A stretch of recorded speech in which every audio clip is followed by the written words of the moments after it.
Okay hello students, हम सर्वे sheet का second part करेंगे जिसमें हमें पहले फाइंड करना है मेजिंग एरिया। सो एरिया में या तो इस तरीके से होती है जैसे नॉर्थिंग है 62, 63, 64, 65, 66 या ईस्टिंग 66, 06, 07। ईस्टिंग इसलिए क्योंकि ये इसकी तरफ जा रही है, नॉर्थिंग इसलिए क्योंकि नॉर्थ की तरफ जा रही है। तो पहला तो टॉपिक ये है।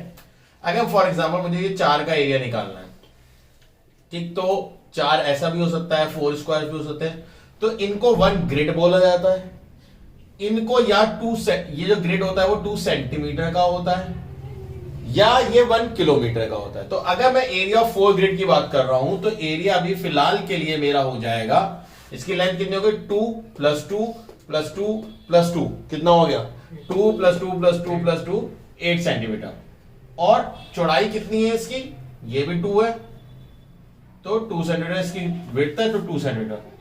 और फिर जो उसका RF फैक्टर होता है उससे आप मल्टीप्लाई कर सकते हो, ये आपकी चॉइस है 16 सेंटीमीटर स्क्वायर। और आपको मैं पहले ही बता चुका हूं 1 सेंटीमीटर इक्वल टू यहां पे कितना होता है 1 किलोमीटर, नहीं 500 मीटर। तो 2 सेंटीमीटर इक्वल टू कितना हो जाता है, करीब करीब 1 किलोमीटर। ठीक है, तो इसको अगर आप divide squaring both the side करते हो तब आपको रिलेशन किलोमीटर उसमें बैठ पाता है। अदरवाइज इसी के एरिया को अगर मुझे डायरेक्ट किलोमीटर में निकालना है तो ये डिस्टेंस है 2 सेंटीमीटर में, ये 1 किलोमीटर के बराबर है।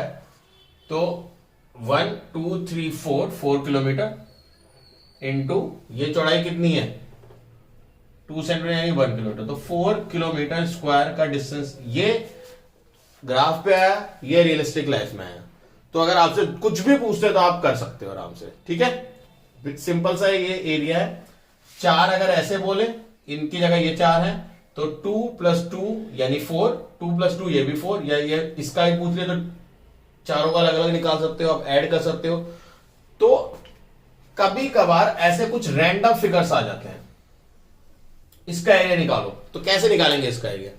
इस केस में आपको मोर देन हाफ वाले अलग काउंट करने और फुल वाले अलग काउंट करना है। जैसे ये फुल है, इसे अलग काउंट करो। तो ग्रिड का एरिया तो समझ में आ गया हो, एक ग्रिड का क्या निकालेंगे, एक ग्रिड का एरिया अगर मैं सिंपल 1 ग्रिड की बात करूं तो 1 ग्रिड का जो होता है 2 centimetre into 2 centimetre, that means how many kilometre, 4 centimetre square. और किलोमीटर की बात करूं तो 1 kilometre into 1 kilometre, that means 1 kilometre square, यानी जितने भी बॉक्स आए उतने किलोमीटर स्क्वायर लिख दो। 4 box 4 kilometre square, 4 box 5 box 5 kilometre square. तो अब देखो 1 2, ठीक है, इसको कंप्लीट में ही काउंट करो 3, बाकी सब छोड़ दो। अब 1 2 3 4 5 6 7, ऑलमोस्ट इसे भी काउंट कर सकता हूं मैं 8। तो 3 तो कंप्लीट है, तो 3 किलोमीटर स्क्वायर तो कंप्लीट एरिया हो गया। और बचे हुए जितने बॉक्सेस आए हैं उनको मैं हाफ करूंगा, यानी 8 के हाफ हो गए 4, यानी 4 किलोमीटर स्क्वायर। समझ में आई बात नहीं है, तो टोटल मेरा 7 किलोमीटर स्क्वायर का एरिया हो गया मोटा मोटा। क्लियर है, अगर एरिया का कैलकुलेट करने को आता है। वैसे वो ईस्टिंग टू नॉर्थिंग पूछता है, बट अगर एक इरेगुलर फिगर का आया तो आप इस तरीके से करेंगे। होपफुली समझ में आया होगा।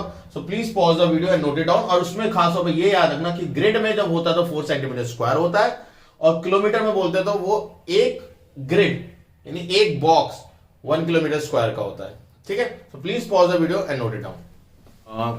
अब आपको दिख रही होंगी Heights, counter, form line, spot height, trigonometrical station, benchmark और हैचर।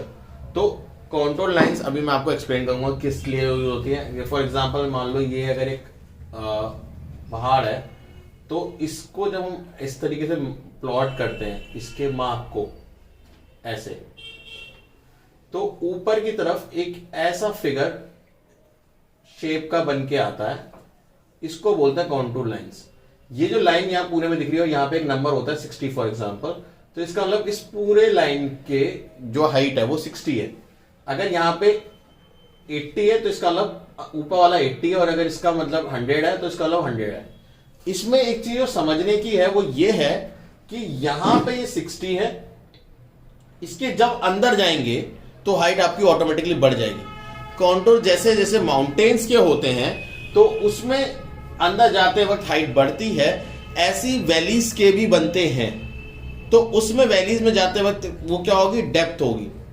ठीक है, तो डिफरेंस बस इतना होगा मोस्टली तुम्हारे में केस में। जो वो क्या है आपके माउंटेन्स, तो माउंटेन्स में काउंटर लाइन में ये जो लाइन गई है ये 60 है, तो 60 है, ये 80, तो इस पूरी लाइन पे जो उसकी हाइट होगी 60, इस पूरी लाइन पे उसकी हाइट होगी 80, इस पूरी लाइन पे उसकी हाइट होगी 100। क्लियर है? इसके बाद आता है फॉर्म लाइन। जब आप एक इरेगुलर शेप होता है, सर्वे नहीं हुआ तो ज्यादा एग्जैक्टली हमें उसका हाइट के बारे में नहीं पता होता, तो हम उसे फॉर्म लाइन्स बनाते हैं, यानी कुछ कुछ कॉन्टोर जैसी होती है बट ऐसी, मतलब we are not sure about the height of that things, तो उनको हम फॉर्म लाइन्स के फॉर्म में बनाते हैं। But when we are very sure about the height तो we symbolise with the help of spot height. तो स्पॉट हाइट ऐसे होती है, डॉट बना के वहां पे लिखा रहता है, तो वो जगह की स्पॉट हाइट बताते हैं कि वहां की स्पॉट हाइट क्या है। ट्रिग्नोमेट्रिकल स्टेशंस भी वही करते हैं, वो भी हाइट बताते हैं, बट वो इससे ज्यादा एक्यूरेट है। स्पॉट हाइट से ज्यादा एक्यूरेट कौन है? Trigonometrical stations. और बेंचमार्क इस तरीके से एक ऐसी लाइन होगी और उस पर एक एरो बना रखा होगा और BM इक्वल टू 650 लिखा है, मतलब वो बता रहा है कि वहां का जो बेंचमार्क है, वहां की जो हाइट है वो 650 है। इट इज मोर एक्यूरेट, या ये सर्वेयर के बाद टैली करने के बाद लगाया जाता है। ठीक है, सो और हैचर जो है, hachure are the parallel lines drawn in the direction of the flow of water. मतलब अगर मान लो ये ऐसा एक फ्लो है और ऐसा आपने पैरेलल बनाया, तो this known as your hachure, जो बताते हैं कि पानी का फ्लो कहां है। तो क्या इससे कोई हाइट पता चली? इससे आपको हाइट नहीं पता चली, बट आपको ये पता चल गया कौन ऊंचा है कौन नीचा है। अगर पानी का स्लोप ऐसा है नीचे की तरफ एरो, तो ये मोर हाइट है और ये लेस है, क्योंकि पानी को अगर आप ऐसे कर दो तो ज्यादा हाइट की तरफ से लो हाइट की तरफ बहता है, समझ रहे हो? माउंटेन से प्लेन्स की तरफ बहता है, तो ये मोर हाइट पे हो गया, लेस हाइट पे हो जाएगा। तो इसका मतलब अब कई बार हैचर आपसे पूछा जाता है, तो मान लो अगर आपको स्पॉट हाइट दे रखी है, मान लो यहां पे आपको दे रखे 200, यहां दे रखे 150, तो आप समझ जाओगे ये ज्यादा हाइट पे कम हाइट पे, तो पानी का फ्लो ऐसा होगा। ये क्वेश्चन आता है।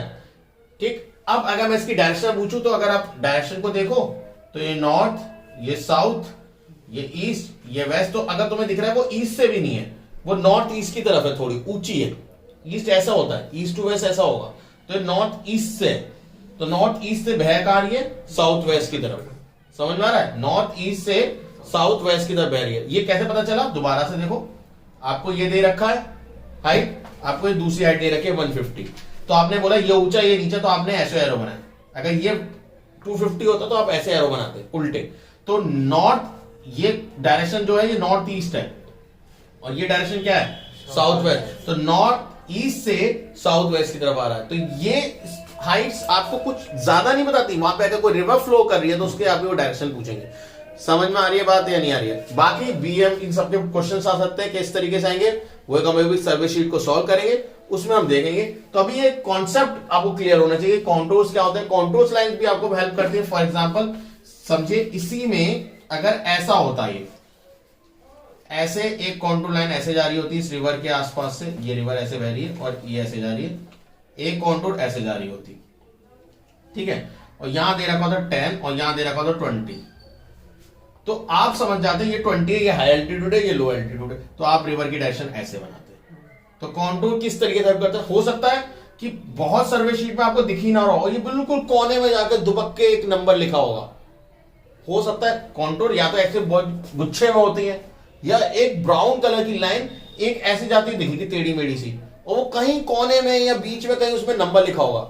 रिवर के आसपास नंबर नहीं लिखा होगा, कहीं दूर लिखा होगा, तो आपको देखना है कि वो पूरी लाइन, अगर यहाँ पे 10, यहां कहीं जाके वो 10 लिखा है, सोचो तो ये पूरी लाइन 10 मीटर की है ऊंचाई, सी लेवल से ऊंचा है, और ये 20 लिखा है तो ये 20 पे है, तो ऑब्वियसली हाई एल्टीट्यूड और लो एल्टीट्यूड जाएगा। इस तरीके से आप इसे कर सकते हैं, ठीक है। तो प्लीज पॉज करिए और नोट करिए, और अगर रिवाइंड करके देखने की जरूरत है तो प्लीज देखिए और इनको कैप्चर करिए इन सारी चीजों को, ठीक है। Please pause the video and note it down. Okay, अब हम देखेंगे layer colouring. Light blue, blue, dark blue, ये आप देखते हो, brown, brown, dark brown, light brown, brown और डार्क ब्राउन, ये भी आप देखते हो कलर। मतलब अगर आप सर्वे शीट को कहीं अच्छे से ऑब्जर्व करोगे तो आप देखोगे 3-6 कलर दिखेंगे। तो लाइट ब्लू दिखाता है कि वो थोड़ा सा गहरा है पानी, मतलब ज्यादा गहरा नहीं है, बट अगर आपको वहीं ओशन को दिखाना है या बहुत गहरी नदी दिखानी है तो डार्क ब्लू यूज करोगे। ब्लू नॉर्मल, कि ठीक है, ज्यादा गहरा भी नहीं है, ज्यादा नॉर्मल, ज्यादा वैसा भी नहीं है। और ऐसी लाइट ब्राउन जो होता है वो दिखाता प्लेन्स एरिया, मोस्टली थोड़ा सा उठा हुआ जमीन से, थोड़ा सा उठा हुआ एरिया ब्राउन, ठीक है, काफी उठा हुआ है। और डार्क ब्राउन दिखाता है कि हाई एल्टीट्यूड वहां पे माउंटेन्स है। समझ में आया? फिर आता है बैंक ऑफ रिवर। अगेन एक नदी को ऐसे फ्लो करवाते हैं, ठीक है। स्पॉट हाइट मान लो यहां 200 दे दी, यहां 250 दे दी, और यहां पे 300 दे दी। तो दिख रहा है कि 200, 250, 300, तो ऑब्वियसली पानी यहां से यहां जा रहा होगा। तो पानी के फ्लो के साथ आप खड़े हो जाओ, जिस तरफ फ्लो बह रहा है उधर की तरफ देखो और सोचो आप यहां खड़े हो ऐसे। तो ये वाला जो आपका हाथ है वो राइट हो जाएगा, अगर फ्लो ऐसा है तो ये राइट हो जाएगा, और अगर आप फ्लो के ऐसे देख रहे हो फ्लो को तो ये लेफ्ट हो जाएगा हिस्सा, ये राइट ये लेफ्ट। तो this is a right bank of river और this is your left bank of river. ये क्यों इंपॉर्टेंट है? कभी कभार यहां कोई सेटलमेंट दे रखी होती है, सेटलमेंट बोले तो जगह, कोई गांव, विलेज, सिटी बसा हुआ है, या कोई पोस्ट ऑफिस, कुछ भी हो सकता है, सिटी हो सकती है, माउंटेन्स हो सकते हैं। तो वो पूछ रहा था रिवर के कहां है। तो अगर तुम्हें स्पॉट हाइट नहीं आती या कोई हाइट नहीं आती, बेंचमार्क कुछ समझ नहीं आ रहा या कंट्रोल नहीं समझ में आ रहे, तो तुम रिवर ऑफ फ्लो नहीं बना पाओगे। और अगर तुम्हें रिवर ऑफ फ्लो नहीं पता तो तुम्हें नहीं पता राइट साइड कौन सा, लेफ्ट साइड कौन सा है। समझ में आ रहा है? तो ये बहुत इंपॉर्टेंट है। जैसे फॉर एग्जांपल ये सेटलमेंट पूछ ली मैंने किस साइड है रिवर के, अब तुम्हें फ्लो ही नहीं आता, तुम्हें फ्लो ही निकालना नहीं आता, तो तुम ये नहीं कर नहीं पाओगे। तो बहुत इंपॉर्टेंट है, पहले फ्लो निकालो और फिर फ्लो के साथ अपने आप को बहाओ, देखो राइट साइड कौन सा है। राइट साइड जो है दैट, यानी सेटलमेंट जो है वो रिवर के कौन सी साइड है, राइट साइड है। समझ में आया? तो please pause the video and note it down. Okay, हम ड्रेनेज पैटर्न पे जाएंगे। ड्रेनेज पैटर्न मतलब पानी का निकासा, पानी कैसे निकल रहा है। तो इसमें डेंड्रेटिक सबसे फर्स्ट है। Sometimes streams coming from the mountain join the main river. तो ये जो माउंटेन से ऊपर से कहीं से आ रही है और ये सारी मेन रिवर में मिलती है, तो ऐसा लगता है कि जैसे पेड़ की टहनियां हैं। तो जब ऐसा पैटर्न बनता है तो उसे डेंड्रेटिक पैटर्न कहते हैं। अगर मेन रिवर जा रही है और उसमें सारी रिवर्स ऐसे आके मिल रही है कि ऑलमोस्ट 90 डिग्री बना रही है या राइट एंगल बना रही है, और रेक्टेंगल जैसा कुछ बन रहा है, जैसे ये रेक्टेंगल बन गया, ये रेक्टेंगल बन गया, यहाँ एक रेक्टेंगल बन गया, यहाँ एक रेक्टेंगल बन गया, तो ऐसे पैटर्न को ट्रेलिसिस या rectangular pattern of drainage system कहते हैं। ठीक है, ऐसे और भी सारे हैं। ये क्यों पढ़ना है हमें? क्योंकि ड्रेनेज पैटर्न वहां पे ऑब्जर्व करने को आता है 2 मार्क्स के में, 1 मार्क के में, कि ड्रेनेज पैटर्न को ऑब्जर्व करिए और नेम लिखिए कौन सा ड्रेनेज पैटर्न को ये सिम्बलाइज कर रहा है। तो आपको ये पता होना चाहिए कि कौन सा ड्रेनेज पैटर्न कैसा दिखता है। जब पता होगा जब भी आप सिम्बलाइज कर पाओगे सर्वे शीट में। ठीक है, तो please pause the video and note it down. Okay, 3 और है, रेडियल, डिसअपीयरिंग और पैरेलल। रेडियल साफ समझ में आ रहा है कि एक सेंटर में हाईलैंड है जहां पे पानी इकट्ठा है और उससे चारों तरफ पानी निकल रहा है, तो इसे रेडियल पैटर्न कहते हैं। डिसअपीयरिंग पैटर्न नाम ही दिखा रहा है कि नदियां आई यहां तक और उसके बाद आके गायब हो गई, ये सूख जाती हैं, तो ये डिसअपीयरिंग पैटर्न। और तुम्हारा राजस्थान और गुजरात है तो ये पैटर्न बहुत देखने को मिलेगा तुम्हें सर्वे शीट में। एक बार को सिर्फ देखना, कोई सॉल्व नहीं करना, सिर्फ सर्वे शीट के 45D7 और उसके फर्स्ट सेकंड थर्ड है, 45D10 उसके फर्स्ट सेकंड थर्ड है, तो एक बार देखना उन सर्वे शीट में कि आपको ये पैटर्न बहुत देखने को मिलेगा। कुछ जगह पे हाईलैंड देखने को मिलता है, कुछ जगह डेंड्राइटिक पैटर्न देखने को मिलता है, बहुत कम होता है रेक्टेंगुलर पैटर्न देखने को और पैरेलल पैटर्न देखने को। ठीक है, पैरेलल में साफ दिख रहा है कि वो पैरेलल ही दिख रही है ऑलमोस्ट, तो पैरेलल पैटर्न। ठीक है, क्योंकि नेम जरूरी है याद करना, क्योंकि उसी के बेसिस पे आप पता लगा पाएंगे ये ड्रेनेज पैटर्न कैसा है। ऐसे हम नेक्स्ट देखते हैं टॉपिक सेटलमेंट। तो please pause the video and note it down. अब हम देखते हैं सेटलमेंट पैटर्न, न्यूक्लिएटेड और क्लस्टर पैटर्न। तो आपको दिख रहा होगा कि सब कुछ बहुत पास पास है। जैसे हमारे घर होते हैं, अपार्टमेंट्स जहां पे हम रहते हैं, बहुत आसपास घर होते हैं, तो न्यूक्लिएटेड। ठीक है, डिस्पर्स्ड और स्कैटर्ड बहुत दूर दूर जो होते हैं, जैसे पहले गांव में होता था, या अमेरिका में अभी भी ऐसा ही है कि काफी दूर दूर रह रहे हैं, तो डिस्पर्स्ड और स्कैटर्ड ये आपको देखने को काफी मिल सकता है कि आपके जो आते हैं। और रिबन और लीनियर, लीनियर जैसे नाम बताता है कि एक स्ट्रेट लाइन के दोनों तरफ जो रोड पे रहते हैं, ये पैटर्न आपको रिवर के दोनों तरफ भी देखने को मिल सकता है कि रिवर के आसपास लोग रह रहे हैं तो वहां पे भी ये पैटर्न देखने को मिलेगा, लीनियर। तो ये पैटर्न भी पता होना चाहिए, क्योंकि वहां पे पूछ सकते हैं भाई किस तरीके से सेटलमेंट है, सेटलमेंट का कौन सा पैटर्न है। तो वहां पे पहला जो आपको मैंने बताया न्यूक्लियोटिड क्लस्टर्ड, ये वाला, फिर डिस्मिंग स्कैटर्ड और रिबन और लीनियर। अभी 2 और है, वो भी हम करेंगे। फिर इसके बाद ये पैटर्न भी आपका कंप्लीट। तो please pause the video and note it down. Okay, इसमें अब 2 और रह गए। रेक्टेंगुलर पैटर्न, रोड है बीच में दोनों तरफ और दोनों तरफ रोड के चारों तरफ लोग रह रहे हैं, that is known as your rectangular pattern. Star shape pattern, जब रेडियल वाटर टैंक हमें कुछ मिल जाता है, उसके आसपास लोग सेटलमेंट को बैठा लेते हैं, तो that is star shape pattern. ठीक है, ये भी बहुत रेयर होगा। डिस्पर्सिंग और आपका लीनियर जो है ये ज्यादा, न्यूक्लियोटिड कभी कभार यूज होता है, तो ये आपको याद होने चाहिए बाय हार्ट कि कैसा पैटर्न क्या है, क्योंकि ये आपको नहीं मिलेगा सर्विस शीट में नीचे की तरफ। किसी ने अगर मेरी पुरानी वीडियो नहीं देखी तो उसका लिंक डिस्क्रिप्शन में होगा, उसमें जाकर देख सकते हैं। एंड आफ्टर दैट अभी मैं डिस्टेंस को मेजर करना सिखाऊंगा कि डिस्टेंस कैसे मेजर करते हैं। तो 2 मेथड होते हैं, एक तो कर्व फ्लाई जो कि डायरेक्ट मेथड कहलाता है, जिसमें हम स्केल लेकर डायरेक्ट मेजर कर लेते हैं, और दूसरा जो होता है इनडायरेक्ट मेथड, जो कि हम किसी ट्रैक के बेसिस पे हम लोग मेजर करते हैं। तो उसमें हम लोगों को कैसे करना होगा, उसमें या तो हमें थ्रेड की मदद से करते हैं। थ्रेड मैं थोड़ा प्रेफर इसलिए नहीं करूंगा क्योंकि अगर आप थ्रेड को डिस्टेंस मेजर करते हैं तो वो थोड़ा खिंच जाता है। खींचने की वजह से क्या होता है, वो आपका एक्यूरेट आंसर नहीं देगा। तो उसके लिए मैं क्या करूंगा, एक स्ट्रिप ऑफ अ पेपर हम कट कर लेंगे एंड देन उसकी मदद से हम करेंगे, क्योंकि पेपर खींचेगा नहीं। अगर आप थ्रेड को लोगे नॉर्मली, थ्रेड अगर आपने खींच के करा है, तो अगर आप उसे नॉर्मली रखोगे तो थोड़ा कॉन्ट्रैक्ट हो जाएगा, सिकुड़ जाएगा, कंप्रेस हो जाएगा। और अगर आप उसे खींच के कर दोगे तो शायद मे भी ओरिजिनल लेंथ से थोड़ा सा ज्यादा हो जाए। तो वहां तो 1 सेंटीमीटर या 1 मिलीमीटर का चेंज भी एक बहुत बड़ा, एक ह्यूज चेंज को लाके रख देता है। तो हम वो उस पैटर्न में चलते हैं। ठीक है, ओके। इसमें जैसे आप देख रहे हैं ए और बी एक पॉइंट है, इनके बीच में मैंने एक रफली एक ऐसा बना रखा। तो इसमें सबसे पहले हम क्या कर सकते हैं, स्केल लेके, नॉर्मल कोई सा भी स्केल लेके आप इसके बीच का डिस्टेंस नाप लीजिए। तो यहाँ पे ऑब्वियसली 0 रखेंगे और इस मार्क को आप नाप लेंगे कि कितना दूर है। तो अगर आपको दिख रहा है ये 0 मार्क पे मेरा है और इधर आते आते ये ऑलमोस्ट 6 है, तो यहाँ पे डायरेक्ट डिस्टेंस जो हम लिखेंगे वो लिखेंगे, जो डायरेक्ट डिस्टेंस होगा वो आपका 6 सेंटीमीटर है। ठीक है, तो 6 सेंटीमीटर का डिस्टेंस है, तो हमने क्या बताया था कि 1 सेंटीमीटर इक्वल टू यहाँ पे 500 मीटर होता है, यानी 2 सेंटीमीटर इक्वल टू दिस। तो 6 सेंटीमीटर कितना हो जाएगा, 6 इंटू 500 मल्टीप्लाई कर लीजिए तो आपका मीटर, इसे चेंज कर लो तो 3 किलोमीटर आपका आ गया। बट अगर आपका इनडायरेक्ट डिस्टेंस आया तो वो कैसे करेंगे, तो उसके लिए मैंने पेपर की स्ट्रिप कट कर ली है। तो आप भी पेपर की स्ट्रिप कट कर सकते हैं या थ्रेड से। ठीक है, तो आपके पास चॉइस है।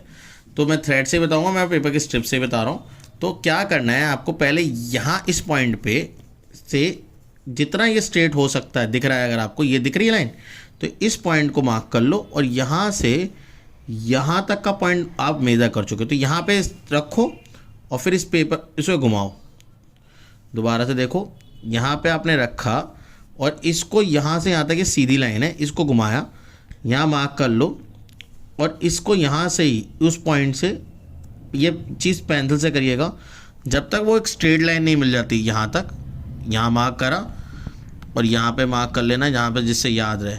ठीक है, तो यहाँ पे मैंने मार्क कर रखा है, यहाँ से ये, तो ऑलमोस्ट थोड़ा थोड़ा स्ट्रेट पाथ मिलेगा आपको। ठीक, 1 मिनट, यहाँ पे मार्क नहीं हुआ था, ये रहा। ठीक है, तो यहाँ से इस वाले पॉइंट को रखो, यहाँ से ऑलमोस्ट यहाँ तक मिल रहा है स्ट्रेट। ठीक है, तो यहाँ पे कट लगा लिया, यहाँ से इसको रखा और फिर से पेपर को थोड़ा टर्न करा, यहाँ तक स्ट्रेट मिल रहा है। और यहाँ पे फिर इसको रखा, यहाँ जहाँ वो कर्व आएगा थोड़ा सा टाइम ज़्यादा लगेगा यहाँ पे। फिर इसके बाद इसको मोड़ा यहाँ से यहाँ तक, एंड देन इसके बाद इससे यहाँ से यहाँ तक पूरा स्ट्रेट हो गया। तो यहाँ से यहाँ तक आप स्ट्रेट ले सकते हो, 1 सेकेंड, हाँ, यहाँ से यहाँ तक का। इसके बाद यहाँ से ये ऑलमोस्ट पूरा स्ट्रेट है, दिख रहा है, ये पूरा स्ट्रेट है। तो यहाँ से यहाँ तक, इसके बाद इस पॉइंट से यहाँ तक स्ट्रेट है, मार्क करिए, और इसके बाद यहाँ से यहाँ तक स्ट्रेट है। ठीक है, तो ये पूरा मेरा यहाँ 0 मार्क्स से लेके यहाँ तक मार्क आ गया। अब मैं इसे स्केल पे मेज़र कर सकता हूँ सिंपल कि 0 से कितना आया, करीब करीब 7.5। ठीक है, तो इनडायरेक्ट जो डिस्टेंस है वो कितना आया, 7.5 सेंटीमीटर ऑलमोस्ट। अगर मैं देखूँ यहीं पर आया तो 7.5 सेंटीमीटर। तो 7.5 यानी हमने पहली भी लेकर 500, तो 7.5 को सिर्फ 500 से आप मल्टीप्लाई कर लीजिए। पॉइंट हटाओ, 10 हटाओ, मल्टीप्लाई कर लो, 5 5 25, 2 करके 35, 37 और 0। ठीक है, इसे किलोमीटर में चेंज कर सकते हो, तो 3 किलोमीटर 750 सेंटीमीटर। ठीक है, तो होपफुली आपको समझ में आया होगा। तो please pause the video and note it down. Okay, अगर हम थ्रेड से मेज़र करेंगे तो कैसे करेंगे कि यहाँ पे मैंने थ्रेड रखा, मेरा थ्रेड पहले यहाँ तक कवर कर रहा है, तो ये देखो कवर कर रहा है, तो जहाँ कवर कर रहा है वहाँ रोक लो ऐसे, फिर वहाँ से इसको ऐसे रोटेट कराओ, तो यहाँ तक इसने कवर करा, ये रोक लो। ठीक, और फिर यहाँ से इसके साथ ये, ठीक, अगर आप देख रहा है वीडियो में, ठीक है, यहाँ तक, फिर उसको यहाँ रोक लो, और फिर यहाँ से जितना कवर कर सकते हो यहाँ तक, ये दिख रहा है स्ट्रेट लाइन में वहीं रोकूंगा यहाँ तक, फिर ये यहाँ से रोको और फिर हल्का सा कर्व करो इसके साथ, ये यहाँ तक, और फिर यहाँ से हल्का सा कर्व यहाँ तक। तो यहाँ पे जब आपका फाइनल मार्क मिले आपको, तो यहाँ पे आप एक मार्क लगा लें। ठीक है, इसको मैं यहाँ मार्क लगा लेता हूँ, ये रहा मेरा मार्क। ठीक है, अब देखो ये मैं आपको बोल रहा था कि ये चीज़ मैं आपकी गलती दिखा रहा था कि ये मोस्टली बच्चे कर देते हैं। अगर मैं इसे रखूँ तो देखो मेरा ऑलमोस्ट 7 के आसपास आंसर आया, बट जब इसे नॉर्मल रख रहा हूँ और मैं इसे खींचूँ तो 7.5 भी हो रहा है, और मैं खींच दूँ तो 8 भी हो रहा है, और मैं खींच दूँ तो 9 भी जाएगा। अगर तो छोड़ दूँ तो देखो ऑलमोस्ट 7 के आसपास ही आ रहा है, मतलब जो हमने पेपर से करा उतना ही इससे भी आ रहा है। बट इसमें प्रिसिशन ऑफ एरर के चांसेस ज़्यादा हैं कि 7.5, 8 कुछ भी हो सकता है खींचने पे। ठीक है, या आपने वहाँ मेजर करते समय खींच दिया और यहाँ पे नॉर्मल छोड़ दिया तो शायद 6.5 भी हो जाए।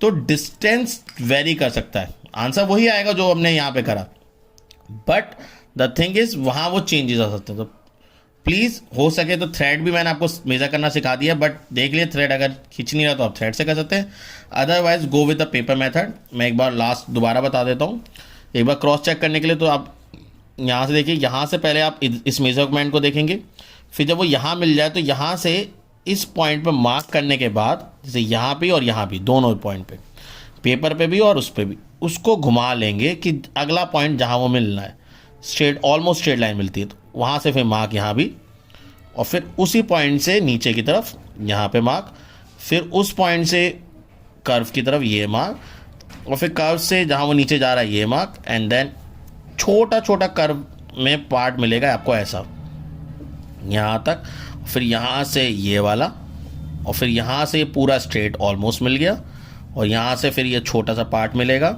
एंड देन यहाँ से फाइनल आपको आंसर सेगमेंट मिल जाएगा। तो इसको फिर आप स्केल पे मेज़र कर सकते हैं, और जब आपको ये मेज़रमेंट मिल जाए, जब आप 0 से यहाँ तक मेज़रमेंट कर लें, उसको यहाँ लिख के 50 से मल्टीप्लाई करके you will easily find the math distance between 2 points. और यही चीज़ सर्वे शीट में होती है, और यही चीज़ आप थ्रेड से कर सकते हो। तो मैंने आपको दोनों मेथड बताए, बट मैंने आपको बताया कि पेपर वाला ज़्यादा एक्यूरेट है। इसको जितना प्रैक्टिस कर सकते हो आप उतना प्रैक्टिस करो, जब भी वो एक्सीलेंस में आएगा। तो please pause the video and note it down, और चैनल को लाइक और सब्सक्राइब करिए। तो thanks for watching this video. Please इस वीडियो को लाइक करिए, सब्सक्राइब करिए चैनल को, और शेयर करिए। Thank you.